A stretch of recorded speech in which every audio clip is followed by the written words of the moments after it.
நேயர்களுக்கு வணக்கம். என்று நம்மோடு நேர்காணல் பேசுவதற்காக மக்கள் அதிகார கழகத்தினுடைய மாநில பொதுச் செயலாளர் திருமிகு வெற்றிவேல் செழியன் அவர்கள் நம்மோடு இருந்திருக்கிறார். வாருங்கள் அவரோடு பேசலாம். சார் வணக்கம் சார். என்னதான் ஜென்சி தலைமுறை கிட்ட இன்னைக்கு பெரிய அளவுக்கு ஒரு மாற்றம், முன்னேற்றம், ஒரு நாகரிகம் அடைந்த ஒரு சமூகமா மாறிட்டு இருந்தாலும் கூட, இன்னொரு பக்கம் ஆணவ படுகொலைகள் அதிகமா நடந்துட்டு வந்துட்டு இருக்கிறத நம்ம பார்த்துட்டே இருக்க முடியுது. ஒரு பக்கம் கொஞ்சம் கெத்தா ட்ரெஸ் பண்ணக்கூடிய இந்த நிலைமையில வந்துட்டு இருந்தாலும் கூட, சிலர் இன்னும் வெட்டருவா கத்தியை தூக்கிக்கிட்டு நாங்களாம் ஆண்ட பரம்பரை, ஆண்ட பரம்பரை, ஆண்ட பரம்பரை அப்படின்னு பெருமை பேசக்கூடிய வண்ணம் நடந்துட்டு இருக்குது. இந்த மாற்றம் ஏன் இன்னும் இந்த மாதிரியான மனநிலை கொண்டவர்கள்ட்ட ஏன் இன்னும் வரலன்னு நினைக்கிறீங்க? அது அவங்களுடைய தவறு கிடையாது. சமூகத்தில் இன்னும் அதற்கான கூறுகள் இருந்துகிட்டே இருக்கு. எப்படி நம்ம சாதி மதத்துக்கு எதிராக போராடிட்டு இருக்கோமோ, அது கூடாதுன்னு சொல்றோமோ, காதல் திருமணங்களை ஆதரிக்கிறோமோ, குறிப்பாக சாதி மறுப்பு திருமணங்களை ஆதரிக்கிறோமோ, இது ஒரு கருத்தியல். இது ஒரு ஜனநாயக பூர்வமான ஒரு கருத்தியலை நம்ம முன் வச்சு சமூகத்தில் இயங்கிட்டு இருக்கோம். அதே மாதிரி எதிர்நிலையில சாதிய அமைப்புகள் அப்படின்றது இன்னும் கூட அது பிடிப்பா தான் இருக்கு. அதுல உடைப்பு ஏற்படுத்தக்கூடியது நம்ம சொல்லக்கூடிய விஷயங்கள் தான். ஆனா அது உடைப்பு ஏற்படாம பாதுகாக்கிறதுக்கு அதுக்கு ஒரு அரசியல் இருக்கு. அதுக்கு ஒரு தனித்தனி அமைப்புகள் வச்சுக்கிட்டு அவங்க வேலை செஞ்சுட்டு இருக்காங்க. அதுல இருந்து உற்பத்தி செய்யப்படக்கூடிய வரக்கூடிய இளைஞர்களும் மாணவர்களும் அவங்க என்னதான் டெக்னாலஜியை அப்டேட் பண்ணிக்கிட்டாலும் கூட இந்த சாதி பிடிப்பிலிருந்து வராங்க. குறிப்பா நீங்க சாதி அப்படின்றது இடையிலேயே வர்றது கிடையாது. பிறவிலிருந்தே அதை சொல்லிக் கொடுக்கப்படுது. பிறக்கும் போதே நீங்க அந்த சூழலே எப்படி இருக்குன்னா, இந்த சாதியில் நான் பிறந்தவன் அவனே புரிஞ்சுக்கணும். இந்த சாதியில தான் பிறந்திருக்கேன்றது நான் பிறந்துன்ற மட்டும் நான் ஒரு மனிதனாக பிறந்திருக்கேன் அப்படின்றது இல்லை. நான் இந்த சாதியிலும் பிறந்திருக்கேன்றதை சேர்த்துதான் புரிஞ்சுக்கிறான் பிறக்கும். அப்ப அந்த மாதிரி புரிந்து கொள்ளக்கூடிய குழந்தைகள் அது குழந்தை பருவத்திலிருந்தே நான் இந்த சாதியை சேர்ந்தவன் என்றுதான் வளர்க்கப்படுகிறது. அது பெற்றோர்களால் வளர்க்கப்படுது, சமூகத்தால் வளர்க்கப்படுகிறது.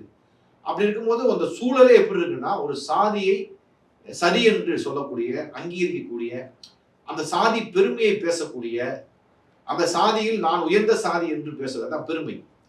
இது அவன் பிறந்து வளர்ற சூழல்ல இருக்குது. நம்ம போன்ற சூழல் அந்த ஊர்ல ரெண்டு இருக்கும். இது ஆதிக்க சாதி பகுதிகளா இருக்கும், ஒரு பக்கம் தாழ்த்தப்பட்ட மக்கள், குறிப்பாக தலித் மக்கள் இருக்கக்கூடிய பகுதிகளா இருக்கும். இது எல்லா ஊர்லயும் இருக்குல்ல. எல்லா ஊர்லயுமே ஒரு புவியியல் அமைப்பிலே எப்படி இருக்குன்னா, தலித் மக்களுக்கான காலனிகள் தனியா இருக்கு. இப்ப அவங்கெல்லாம் தீண்டப்படாதவர்கள், அவங்கெல்லாம் கீழானவர்கள்ன்றது இவன் பிறந்ததிலிருந்தே பாக்குறான். அப்ப பிறந்ததுல இருந்தே அவன் சுற்றுச்சூழல், அவன் சொந்த பந்தம், தாய் தகப்பன் எல்லாராலும் ஊட்டி வளர்க்கப்படுகின்றான், சமூகத்தால் ஊட்டி வளர்க்கப்படுகின்றான். அப்ப என்ன ஜென்சி தலைமுறையா இருந்தாலும் சரி, பண்பாட்டு அளவுல அவன் பிறந்து வளரும் போது அதன் கூட தான் வளரான்னு பாக்குறோம். ஜென்சி தலைமுறை அப்படின்றது நீங்க பாத்தீங்கன்னா அது டெக்னாலஜிக்கலா நீங்க வளர்ந்துருக்கலாம். அந்த டெக்னாலஜிலேயே நீங்க ஜாதி இருக்கு. அவன் யூஸ் பண்ற கேஜெட்ஸ்லயே பாத்தீங்கன்னா அதற்கான கூறுகளும் அதற்கான விளம்பரப்படுத்துறதும் அதை அதை பார்த்து புலங்காயத்தை அடையிறது இருக்குல்ல.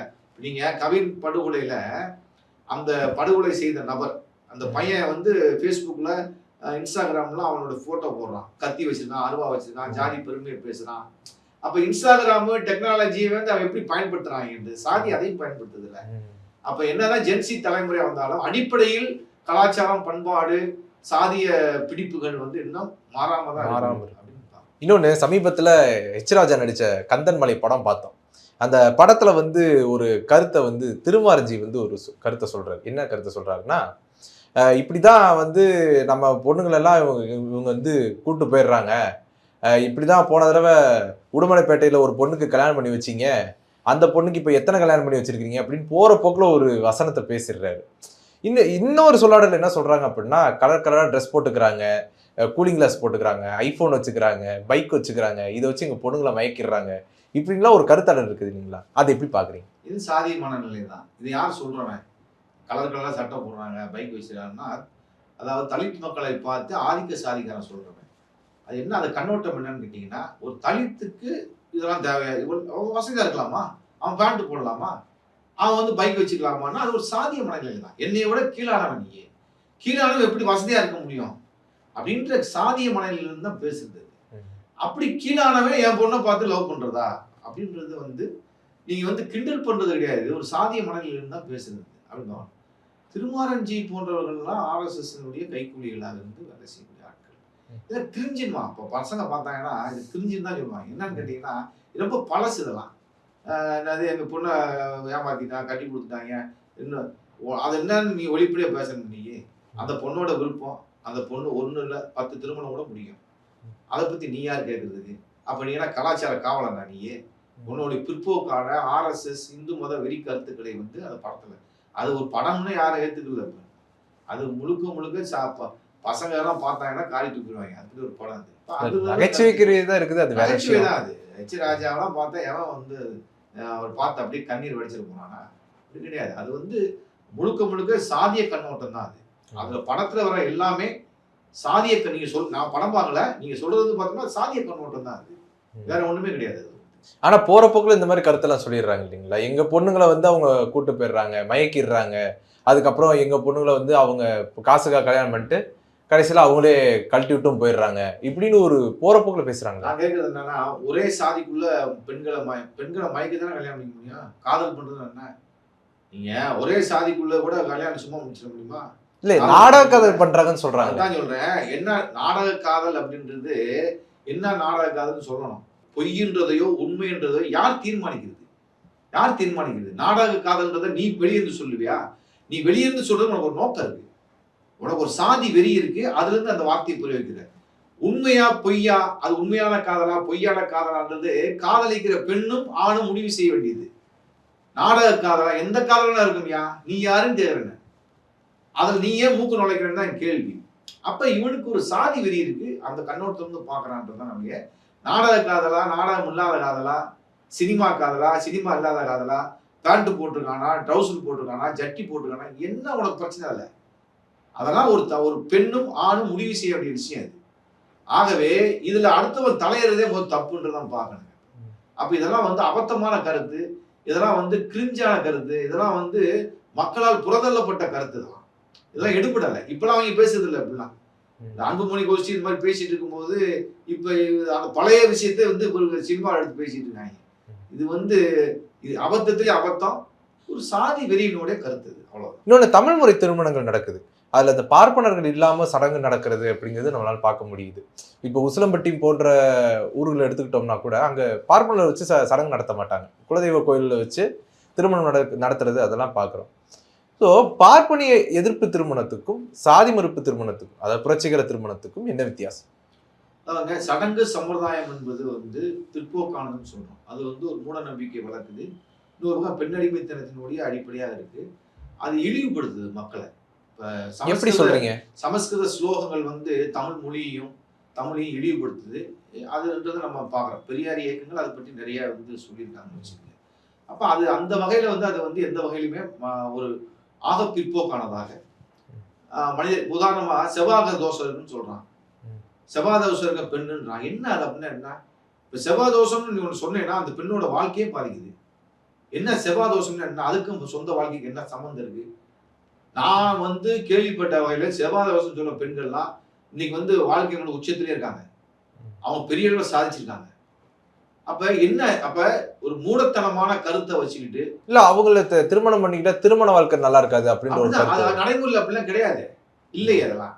அப்ப அதைத்தான் சொல்ல வரேன். உங்களுக்கு பார்ப்பனிய கருத்து என்பது பார்ப்பனிய மந்திரங்கள், ஸ்லோகங்கள், இது போன்ற ஆக பிற்போக்கான கருத்து ஒரு பெண்ணோட வாழ்க்கையும் பாதிக்குதுங்க. ஒரு குடும்பத்தையும் பாதிப்பு உள்ளாகுதுல்ல. உதாரணமா சொன்னோம்னா கிராமங்கள்ல இன்னும் கூட அந்த வழக்கம் இருக்கும். எப்பா பிள்ளை பத்தாப்பா, பிள்ளை பத்தோடனே அவன் தாத்தாவை கொண்டு போயிட்டாப்பான்னு பேசுவாங்க. புரியுதுங்களா?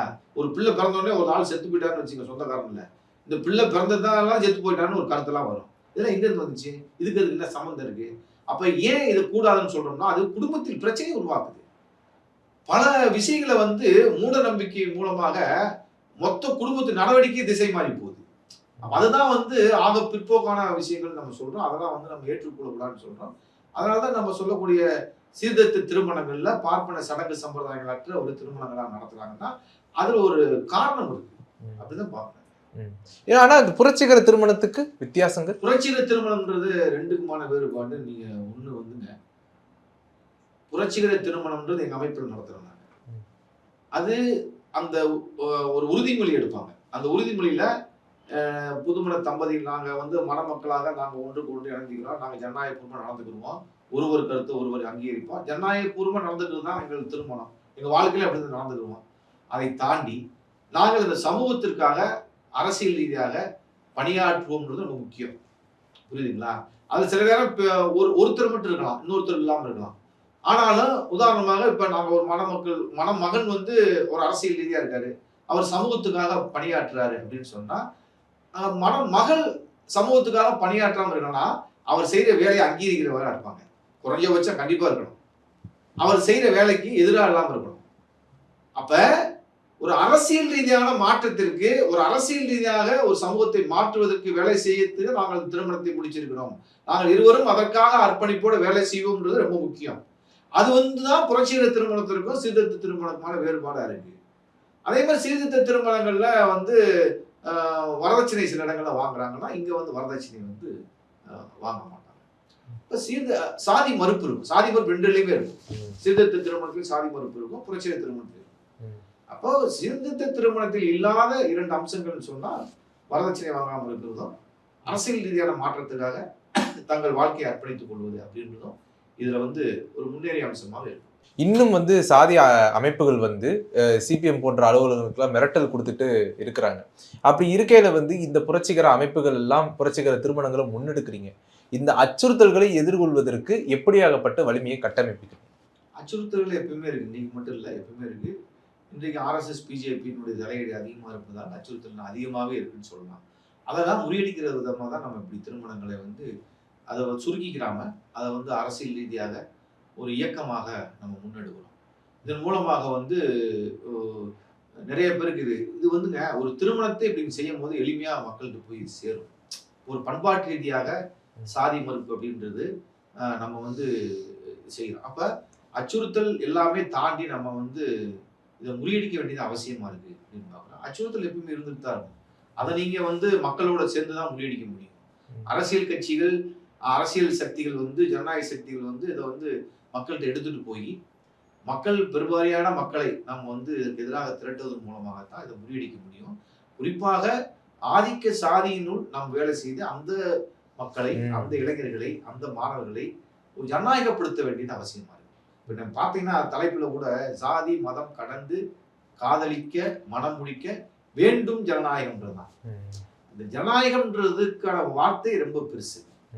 ஒரு ஆணும் பெண்ணும் தங்களோட மன வாழ்க்கையை முடிவு செய்து கொள்வதற்கு அவர்களுக்கு 100% உரிமை இருக்கின்றது. சொன்னீங்க இல்லையா, நாடக காதல், அந்த காதல், இதெல்லாம் நீ எதுக்குடா பேசுற? பெற்றோர்கள் கூட, பல பெற்றோர்கள் ஜனநாயகபூர்வம் நடந்துக்கிறாங்க. என் பிள்ளைய வந்து அவன் விருப்பம் தான்ப்பா, அவன் யாரை விரும்புறானோ அந்த பிள்ளைய நான் கட்டி கொடுக்கணுன்றது அதெல்லாம் மாறி இருக்குல்ல.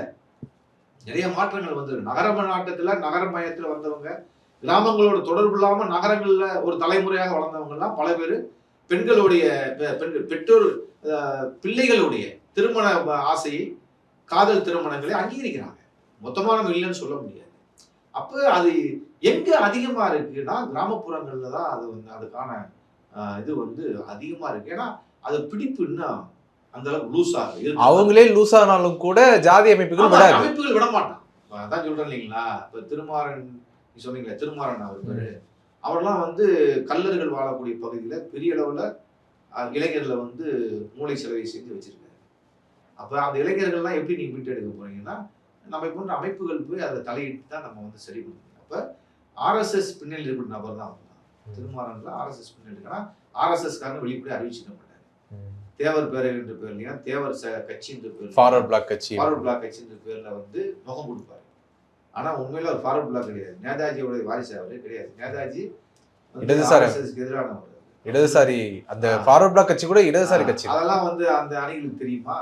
அவரை வந்து தலைவராக பார்க்கக்கூடிய மாணவர்களுக்கோ இளைஞர்களுக்கோ நேதாஜியை பற்றியான அவரே ஒரு ஜாதி மறுப்பு திருமணம் தான் பண்ணியிருக்கிறாரு. அதுவும் இல்லாம எம்டி சங்கர் அப்படிங்கிற ஒரு வெளிநாட்டு பெண்ணை தான் திருமணம் செஞ்சாங்க. அந்த மாதிரி வரலாற்று பின்னணி தெரியாத இளைஞர்கள் மாணவர்கள்கிட்ட அவர்கள் வந்து ஒரு பக்கத்தை மட்டும் காமிச்சுக்கிட்டு இன்னொரு பக்கத்தை காமிக்கிறது இல்லை. அவர்களுக்கு எது, அவர்கள் அரசியலுக்கு எது தேவைன்னா சாதி தேவை, மதம் தேவை, அதெல்லாம் வந்து கட்டி காப்பாற்றுவது வந்து அவங்களோட வேலையாவே இருக்கு. அதான் அவங்க அரசியல் வேலை. நம்ம இதை ரெண்டையும் கடந்து வரணும்னு சொல்றோம். அதுதான் நமக்கு அவங்களுக்குமான வித்தியாசம் அப்படின்னு பாக்குறேன். இன்னொன்னு, இடைநிலை சமூகத்தை சேர்ந்தவர்களிடம் அந்த ஜாதிய சிந்தனையை உடைப்பதற்கு பெரும்பாலும் இடதுசாரிகள் வந்து தங்களுடைய பணிகளை முன்னெடுக்கல அப்படிங்கிற மாதிரியான சில விமர்சனங்கள் எல்லாம் பொது சமூகம் வைக்கக்கூடியதை நம்ம பார்க்க முடியுது. அதை எப்படி பாக்குறீங்க? பொது சமூகத்தை அப்படி கருத்து கிடையாது. அதாவது ரொம்ப தவறான கருத்து.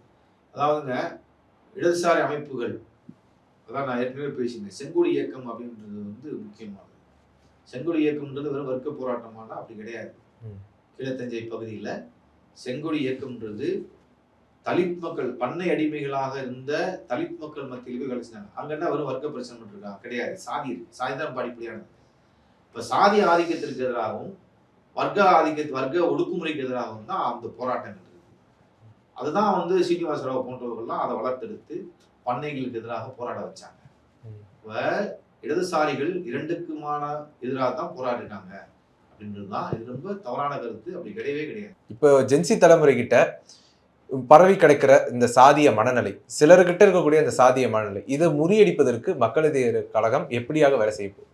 இல்ல அதாவதுங்க, ஒவ்வொரு தலைமுறையும் நம்ம வந்து அரசியல்படுத்த வேண்டிய அவசியம் இருக்கு.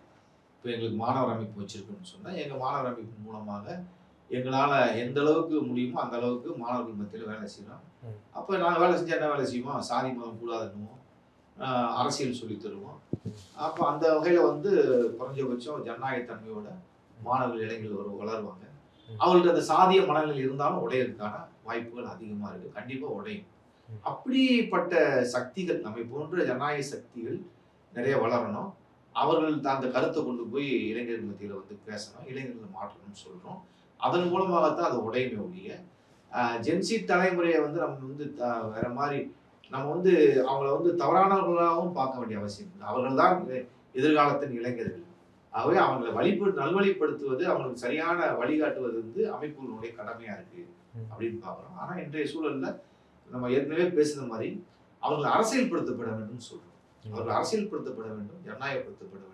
நீங்க அரசியல் பேசினாலே அவங்க பூமர் மாதிரி பாக்குறாங்களே நம்மளெல்லாம். அரசியல் பேசுவதே தவறு என்று அவர்கள் கற்பிக்கப்பட்டிருக்கு. அதான் ரொம்ப முக்கியம். ஜென்சி தலைமுறையில் கூட அரசியல் பேசுவதே தவறு என்று கற்பிக்கப்பட்டிருக்கு. நம்ம நாட்டுல, தமிழ்நாட்டுல நீங்க பள்ளிகள்லயோ கல்லூரிகள்லயோ நீங்க வந்து இன்னைக்கு வரைக்கும் கூட நீங்க தேர்தல் மாணவர்கள் தேர்தல் கிடையாது.